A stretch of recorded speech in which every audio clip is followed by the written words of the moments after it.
Hi, I'm Dr. Stephanie Jacobs, equipping us and our relationships to keep moving forward. So come and journey with me, and along the way, stick these tools in your back pocket.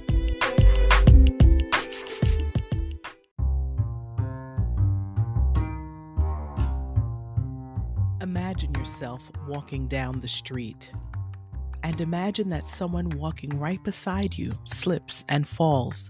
What do? If you're like me, you probably go over and see if the person is okay. You ask or notice if they're injured in any way, and if they are, you help by calling 911 for assistance if needed. Or you likely extend a hand to help them stand.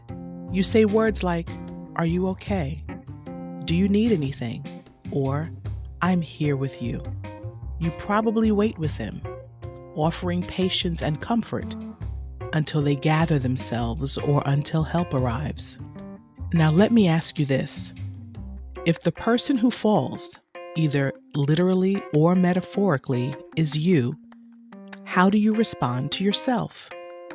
In today's episode, we're going to explore the practice of self-compassion.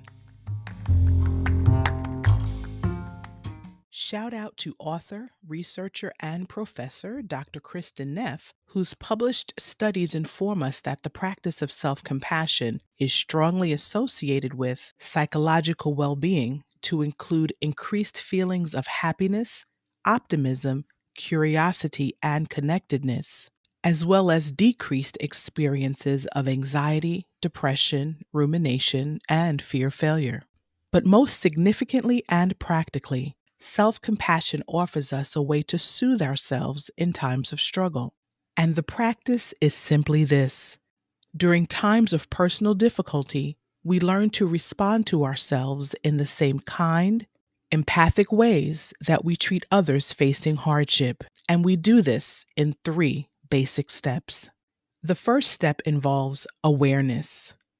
Learning to be mindful of our thoughts, emotions, and physical sensations in the present moment without self-criticism or self-judgment allows us to recognize or notice when we struggle. What's interesting is that most of us would see a person who walked with crutches and a broken leg as managing a difficulty.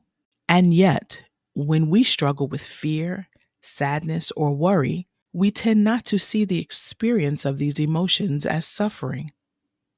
But it is. Mindfulness helps us to be aware of distressing emotions so that we can name them and see that emotional pain is a form of suffering. And doing so creates a pathway for step 2, learning to speak kindly to ourselves. Self-kindness means offering yourself support and encouragement when you face challenges. And we do this using kind, compassionate, and empathic words to ourselves like, "I'm sorry you're hurting. This is really hard. What do you need right now? How can I help?" You can even supplement these kind words with supportive, soothing, and compassionate touch, like placing your hand over your heart or giving yourself a hug.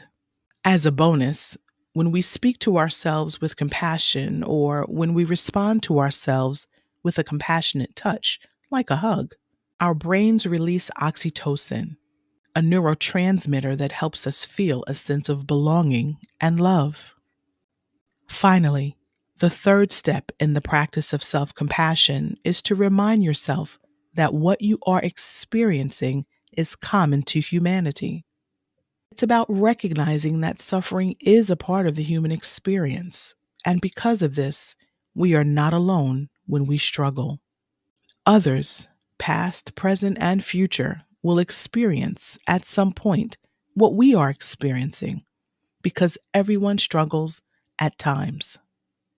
Now let me ask you this. In light of what you've just learned, when you fall, either literally or metaphorically, how now to yourself will you respond?